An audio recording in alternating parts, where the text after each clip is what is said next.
अगर आप ज़मीन खरीदने के बारे में सोच रहे हैं, अगर ज़मीन खरीदना चाहते हैं तो आपको मुख्य बातें देखना होगा।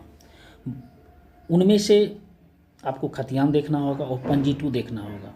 ठीक है, अब हम देखते हैं कि मुख्य कार्यालय क्या है जो लैंड रेवेन्यू से भूमि प्रशासन से संबंधित ज़मीन के कार्य करते हैं। देखिए, सर्वे ऑफिस होता है। सर्वे ऑफिस का कार्य होता है, ये इसको बोलते हैं क्रिएटर ऑफ डॉक्यूमेंट्स, यानी कि राजस्व से संबंधित जितने भी कागजात होते हैं वो सर्वे ऑफिस में तैयार होते हैं। ये मूल दस्तावेज बनाने का कार्य करते हैं। ये जिला में होते हैं। सर्वे ऑफिस में खतियान बनता है और खतियान बनने के बाद एक कॉपी अंचल कार्यालय में भेज दिया जाता है, जहां से आपका लगान निर्धारण किया जाता है और राजस्व की प्राप्ति की जाती है। यहाँ पे मुख्य रूप से अंचल कार्यालय में जमीन के कार्य का संपादन किया जाता है।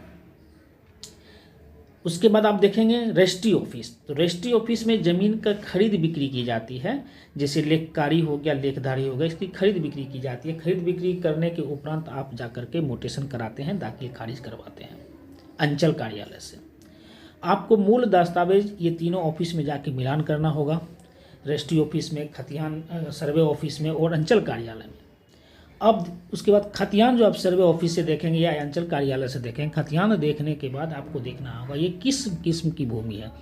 ये गैर मजरवा खास है या गैर मजरवा आम है या बकास्त की भूमि है या केसर हिंद की ज़मीन है या डिस्ट्रिक्ट बोर्ड की ज़मीन है या कि झाड़ पतवार की भूमि है।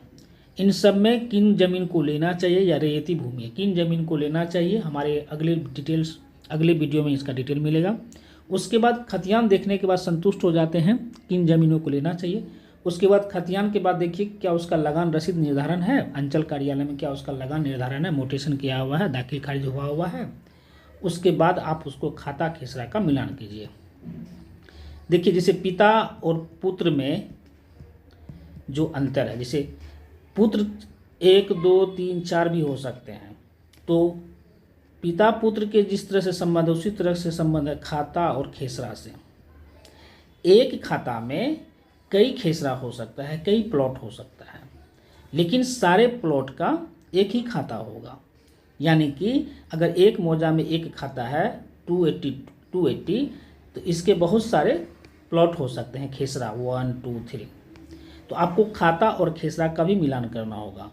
और डिटेल में जानना चाहते हैं तो हमारे नेक्स्ट वीडियो में आइए और चैनल को सब्सक्राइब कीजिए।